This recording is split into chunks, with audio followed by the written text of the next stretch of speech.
Hi viewers, welcome to our channel. So KTR గారి పైన మొదటి కేసు నమోదు చేయడానికి కాంగ్రెస్ ప్రభుత్వం అయితే ఒక రంగం సిద్ధం చేస్తుంది.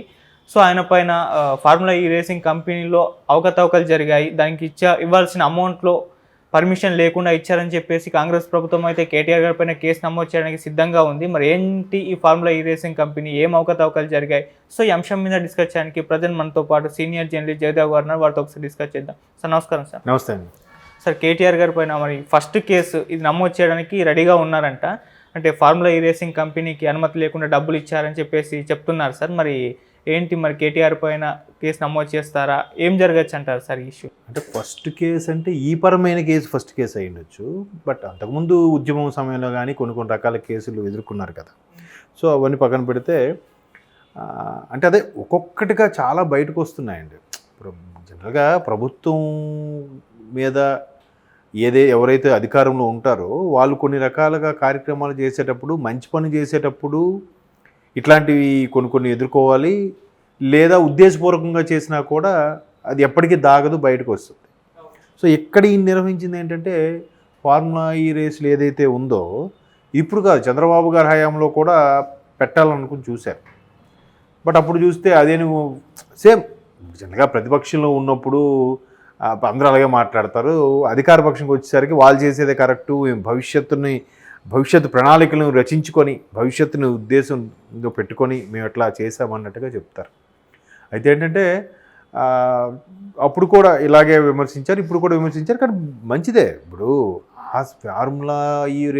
ఫార్ములా 1 రేసు స్థాయిలో ఉండే నగరంగా తీర్చిదిద్దబడాలంటే చాలా హైఫై మనకి ఇన్ ద సెన్స్ మనలాంటి సొసైటీకి అది అంతు చెక్కని ఒక రకమైన క్రీడ.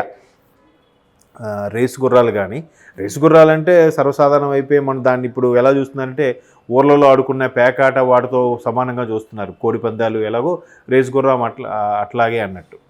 సో అందులో కూడా మళ్ళీ కొన్ని రకాలు ఉన్నాయి. ఒక్కొక్క స్టేట్లో అది బ్యాన్, ఒక్కొక్క స్టేట్లో అది బ్యాన్ కాదు కదా. సో అలాగా ఇప్పుడు ఫార్ములా అనేది ఒక రేంజ్ అనమాట. ఇప్పుడు షటిల్ అంటే ఓకే, కానీ టెన్నిస్ అంటే ఒక హైఫై రేంజ్గా చూస్తాం. అంటే చాలా ఖర్చుతో కూడుకున్న ఆట, పైగా ప్రపంచంలో అత్యంత కాస్ట్లీ అయిన ఆట కూడా అదే అని కూడా చాలామంది చెప్తూ ఉంటారు. సో అలాగే ఈ ఫార్ములా ఈ రేస్ కూడా కొంచెం అంటే బాగా ఖరీదైనదే. చాలామంది మన దేశం నుంచి విదేశాల వరకు వెళ్ళి పాల్గొనడం కానీ అక్కడికి వెళ్ళి చూడడం కానీ చేస్తారు. మన దగ్గర నాకు తెలిసి ఇండియాలో అటువంటి కోర్టు లేదనుకుంటా ప్రస్తుతానికి.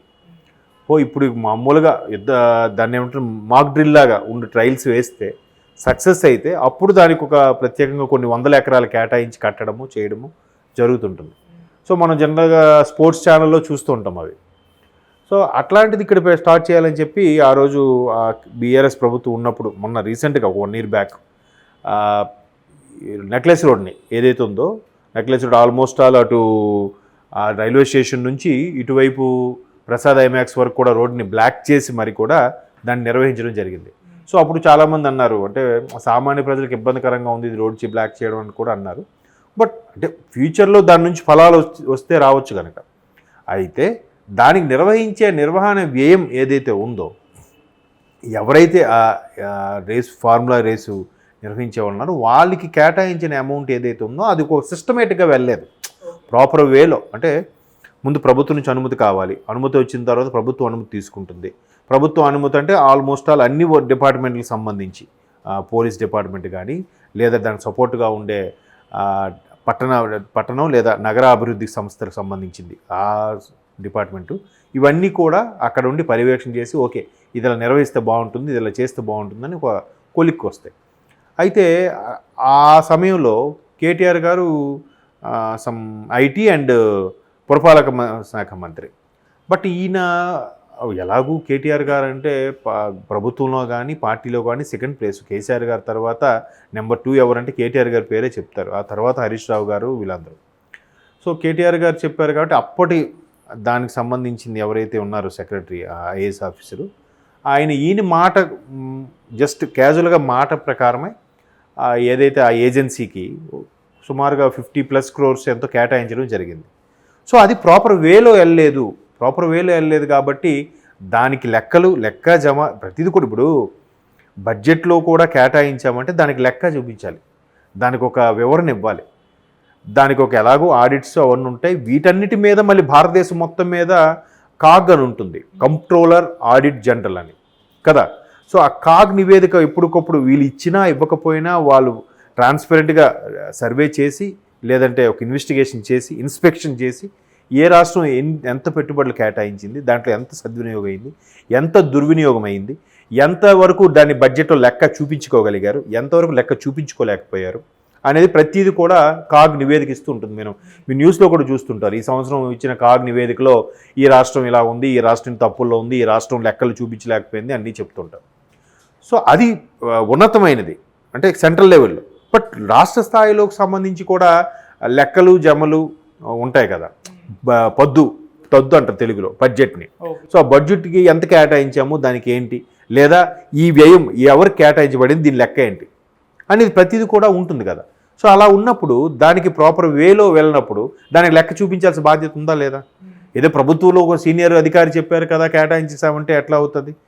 సో అలాగా అప్పుడు ఉన్న మంత్రి గారు చెప్పారు కాబట్టి ఆ సమయానికి ఉన్న ఆయన కలెక్టర్ ఎవరండి ఐఏఎస్ ఆఫీసరు ఆయన కేటాయించారు. కానీ ఇప్పుడు ఆయనకి ఇన్వెస్టిగేషన్కి వచ్చేసరికి ఆయన ఓపెన్గా ఏం చెప్పారు, సార్ అప్పుడు ప్రభుత్వ హయాంలో ఉన్నప్పుడు కేటీఆర్ గారు చెప్పారని నేను పాస్ చేస్తానని చెప్పారు.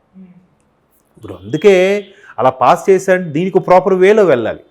ప్రాపర్ వేలో వెళ్ళాలంటే ఇప్పుడు కలెక్టర్లకి కొంతమందికి ఇట్లాంటి వాటి వల్లే ఐఏఎస్ అంటే ఐఆర్ఎస్ అయిపోయింది, ఐఏఎస్ కాస్త అన్నట్టుగా చాలామంది విమర్శకులు విమర్శిస్తుంటారు. అంటే అక్కడ ఐఏఎస్ వాళ్ళది కూడా తప్పులేదండి. ఇంతకుముందు జగన్మోహన్ రెడ్డి గారి విషయంలో కూడా శ్రీలక్ష్మి గారు కొంతమంది విమర్శలు ఇప్పటికీ ఎదుర్కొంటున్నారుగా. అంటే ప్రభుత్వం ఉన్న పెద్దలు ప్రభుత్వం వాళ్ళు చెప్పకపోతే వాళ్ళ నుంచి విమర్శలు ఎదుర్కోవాలి, ట్రాన్స్ఫర్లు వాళ్ళ నుంచి ఒక ప్రెషరు ఇవన్నీ ఉంటాయి.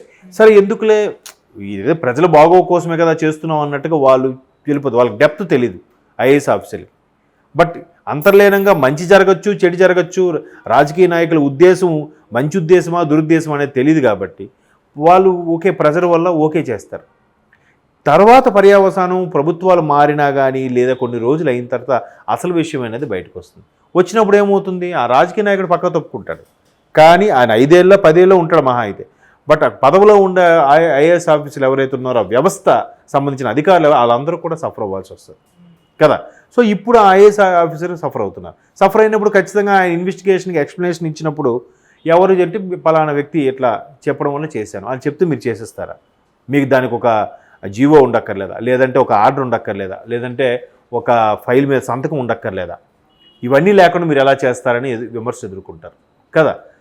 చెయ్యకపోతే ఒక బాధ, చేస్తే ఇలాంటి బాధలు. అది సవ్యంగా జరిగితే పర్వాలేదు, పలానా వ్యక్తి ఇలా చేశారా, అప్పుడు ఆయన చేయబట్టి ఆ కలెక్టర్ కూడా బాగా ఐఏఎస్ ఆఫీసర్ కూడా బాగా నిర్వర్తించారు, డిపార్ట్మెంట్ సెక్రటరీగా ఐఏఎస్ ఆఫీసర్ ఉన్నప్పుడు ఆయన ఉన్నప్పుడు బాగా నడిచిందిరా అని అనుకుంటారు. ఒకవేళ దుర్వినియోగం అయితే ఇలాంటి ఇష్యూలో బయటకు వస్తాయి. సో ఇప్పుడు కాంగ్రెస్ వాళ్ళు చాలామంది అంటున్నారు ఖచ్చితంగా కేసీఆర్ గారు కేటీఆర్ గారిని ఖచ్చితంగా ఇరికిస్తారని అంటున్నారు, కానీ ఊరికి ఎందుకు ఇరికిస్తారు? నేను మొన్న ఏబిఎన్ రాధాకృష్ణ గారికి సీఎంగా అయిన తర్వాత నెల రోజులు అయిన సందర్భంగా రేవంత్ రెడ్డి గారు ఒక ఇంటర్వ్యూ ఇచ్చిన దాంట్లో ఒక్కొక్కటిగా ఆయన విశ్లేషణ చూస్తుంటే ఇన్ని తప్పిదాలు జరిగాయా అంటే ఒక సిస్టమ్ ఫాలో అవ్వకుండా. అదే ఇంటర్వ్యూలో కూడా నేను ఇంకోటి కూడా చూశాను. ఇప్పుడు 33 జిల్లాలు ఎన్నో చేశారు, 10 జిల్లాలని కాస్త 10 జిల్లాలను 20 చేస్తే చాలు మహా అయితే. అంటే నేను అనుకునేది ఎందుకు ఇంతకుముందు ప్రభుత్వాలకు ఎవరికి అవగాహన లేదా, ఐడియా రాలేదా? కాకు అవగాహన లేక కాదు కదా. ఏ నాయకుడు కూడా ఆయనే డైరెక్ట్గా దిగి రంగంలోకి దిగి సర్వేలు చేసేసి యుద్ధ ప్రాతిపదికన ఈ జిల్లా ఇది ఈ జిల్లా ఇది అని చేశారుగా. దానికి ఒక ఎలా ఉంటుందంటే విస్తీర్ణము, లేదా జనాభా ప్రాతిపదికన, లేదంటే దాంట్లో ఉండే మండలాల ప్రాతిపదికన, నియోజకవర్గాల ప్రాతిపదికన ఏవో రకరకాలు ఉంటాయి కదా. అవన్నీ లేకుండా డైరెక్ట్గా ఆయన అదే చెప్తున్నాడు. ఒక జిల్లాలో అయితే 6 మండలాలు కలిపి ఒక జిల్లా చేశారంట. 6 అంటే ఎట్లా అయిపోయిందంటే కలెక్టర్లకి డిఎస్పీలకి ఎస్పీలకి పని లేకుండా పోయింది. 6 మండలాలకి ఒక జిల్లా అయితే 6 మండలాలకు ఒక కలెక్టరు, జనరల్గా 6 మండలాలకి ఒక సర్కిల్ ఇన్స్పెక్టర్ ఉంటాడు. ఎట్లాంటి ఒక 6-7 మండలాలకు ఒక డిఎస్పీ ఉంటాడు, ఓకే డివిజనల్ హెడ్. ఆ డిఎస్పీ అక్కడే ఒక ఆర్డీఓ ఉంటాడు. అలాగే 2-3 డివిజన్లకి ఒక జిల్లా ఉంటుంది. సో ఇవన్నీ ఒక సిస్టమేటిక్గా వెళ్తే ఇవన్నీ జరుగుతాయి. అలా కాకుండా స్వలాభం కోసము అక్కడ ల్యాండ్ రేటు పెంచడం కోసము, లేదా ఆ ప్రాంతంలో ఉండే తన వ్యక్తులకి తన మనుషులకి తన అనుచరులకి లబ్ధి చేకూరాలను జిల్లాలను మండలాలుగాను లేదా రెవెన్యూ డిపార్ట్మెంట్లు కానీ అభివృద్ధి చేసేస్తే ఎవరికి లబ్ధి చేకూరినట్టు? దాని మీద ఒక ట్రోల్ కూడా వచ్చింది. ఇలాగే ఒక కలెక్టర్ గారు జిల్లా పర్యవేక్షణకు స్టార్ట్ అయ్యారట. స్టార్ట్ అయ్యి కారు ఒక 20 కిలోమీటర్లు వెళ్ళేసరికి అక్కడ అయ్యిందంట. డ్రైవర్ ఇంకా కారు తీయట్లేదు. ఏమయ్యా పద నెక్స్ట్ డివిజన్ పద అంటే, సార్ అయిపోయింది సార్. అదంటే జస్ట్ 20 కిలోమీటర్లు వచ్చాం అప్పుడే అయిపోయిందంట. ఈ జిల్లా అయిపోయింది సార్ అని. ఆ 20 కిలోమీటర్ల పరిధి ఒక జిల్లా అంట. ఇంక మరి కలెక్టర్కి, డిఎస్పీలకి, ఎస్పీలకి ఏం పని ఉంటుందండి కదా? సో అట్లాగా కొన్ని చేశారని విమర్శలు కూడా ఉన్నాయి. ఆయన ఇంటర్వ్యూలో నేను చూసి తెలిసింది, నాకు పూర్తిగా తెలియదు. సో ఇట్లాగా స్వలాభం కోసమో లేదా ఇంకేదో రీజన్స్తో చేసినప్పుడు వాళ్ళు ఇవన్నీ వెరిఫికేషన్ చేసి తీస్తే, అరే వీళ్ళు గవర్నమెంట్ వచ్చింది కదా, కాంగ్రెస్ వాళ్ళు బీఆర్ఎస్ను ఆడుకుంటున్నారని ఒక విమర్శ. అసలు ఏం జరిగిందో వెలికి తీస్తే, అరే తప్పు చేశారు కదా అరెస్ట్ చేపిస్తున్నామంటే ఒక విమర్శ. ఏది కరెక్టు? ఎవరి వెర్షన్ కరెక్ట్ అంటారు? ఈ వీళ్ళ వెర్షన్ కరెక్టే. ఇప్పుడు తర్వాత 22 ల్యాండ్ క్లూజర్లు కొలిసి పెట్టారంట. అంటే వీళ్ళే వచ్చేద్దామనే మళ్ళీ. అది ఎంతవరకు కరెక్ట్? వచ్చిన తర్వాత కొనుక్కోవచ్చు కదా. ఎంతసేపు మీరు ముఖ్యమంత్రిగా తలుచుకుంటే చిటికేస్తే వచ్చేస్తాయని ముందే ఎందుకండి? సో ఇలాంటి అవకతవకలన్నీ ముఖ్యమంత్రిగా తనకు తెలియడానికే కనీసం 10-15 రోజులు పడిందంట. పదవి ఎక్కిన తర్వాత, పదవి వచ్చిన తర్వాత కూడా, ముఖ్యమంత్రి అయిన తర్వాత. ఇంకా సామాన్యులకు ఎప్పుడు తెలుస్తాయి? ఎప్పుడు తెలియాలి? దాని గురించి ఎవరు ప్రశ్నించాలి? ఎవరు అడగాలి? ఆ వృధాగా పోతున్న ధనాన్ని ఎప్పుడు మరలా ప్రజలకు ఉపయోగకరంగా ఉపయోగించాలి అంటే జీవితకాలం సరిపోదేమో కదా. సో అలాంటి దృష్టిలో పెట్టుకొని ఇప్పుడు ఆ 50-55 కోట్లు ఎలా మళ్ళిస్తారు? దానికి లెక్కేది? ఒక మాటగా చెప్తే, మంత్రిగా చెప్తే చేసేస్తారా? దానికి ఆర్థిక శాఖ పర్మిషన్తో కదా రావాలి నిధులు. ఎక్కడొచ్చాయి? సో ఇలాగంటే కక్ష సాధింపు చర్యలు అంటారు. సిస్టమ్ ఉండాలి. ఇప్పుడు ఇది కరెక్ట్. ముందు కేటీఆర్ గారిని అరెస్ట్ చేసి తర్వాత ఇన్వెస్టిగేషన్ చేయడం కరెక్ట్ కాదు. మొన్న పక్క రాష్ట్రం జరిగినప్పుడు మొన్న ఏం చేశారు? ఏ విట్నెస్ లేవు. ముందు చంద్రబాబు గారిని అరెస్ట్ చేశారు, తర్వాత ఎంక్వైరీ అంట. అది కూడా అక్యూజ్డ్ 37. కరెక్ట్ కాదు కదా. ఇప్పుడు ఈయన ఏం చేస్తున్నాడు? ముందు ఎంక్వైరీ, ముందు ఆ కలెక్టర్ ఎవరు, లేదంటే దాన్ని పాస్ చేసింది ఎవరు, దాని కింద అధికారులు ఎవరు, ఇవన్నీ చేసిన తర్వాత అప్పుడు ఎవరయ్యా మీ హయాంలో మీకు ఎవరు ఆర్డర్ ఇచ్చారు? ఫలానా మంత్రి గారు. అప్పుడు మంత్రి, సరే ఆ మంత్రి గారు అప్పుడు తెర మీదకి డైరెక్ట్గా కేటీఆర్ గారి దగ్గరికి వెళ్ళిపోలేదుగా. ఇది సిస్టమ్. ఏదైనా ఒక సిస్టమ్ ఫాలో అవ్వాలి. అది ఇన్వెస్టిగేషన్ అయినా, బడ్జెట్ అయినా, ఒక ఖర్చు పెట్టడం అయినా, అభివృద్ధి చేయడం అయినా, ఏదైనా కూడా. అప్పుడు ఎవ్వరికీ ఇబ్బంది ఉండదు. ఇప్పుడు కాదు, 10-20 ఏళ్ళు అయిన తర్వాత కూడా ఎవరు ఏం చేయలేరు. సో అందుకు ఇప్పుడు చూద్దాం మరి ఏం జరుగుతుందో. మీరు అన్నట్టు ఫస్ట్ కేసా, ఫస్ట్ అరెస్టా? Let we see.